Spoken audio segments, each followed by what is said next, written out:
الشخص ده عمل ثروة خيالية من حلة بُن محروق، ساعتها كل البُن بتاعه اتحمّص زيادة عن اللزوم، الناس ضحكت عليه وفكّروا إن كده خلاص، بس هو لاحظ إن القشرة بس هي اللي اسودت، إنما جوّه الحباية كانت لسه دهبية وريحتها حلوة، وكمان كان ليها طعم مدخن مميز.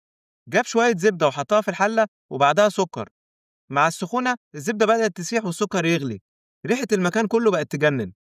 نزل البن اللي اتحرق جوه الحلة وفضل يقلب، الشراب مسك في الحبوب بسرعة، صوت التحمير والدخان خلى أي حد يتفرج يجوع من المنظر.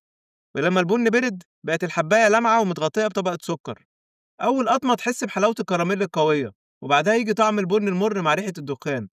الطعم ده رغم إنه كان غريب بس يخليك تدمنه. المفاجأة بقى إن الطعم ده انتشر في لحظة، مش بس الناس في بلده اتهافتوا عليه، ده كمان اتباع في العالم كله. عشاق القهوة اعتبروه سناك فاخر، بيدفعوا فيه فلوس كتير وهم مبسوطين. وكل السحر ده كان وراه اسم بسيط جدا.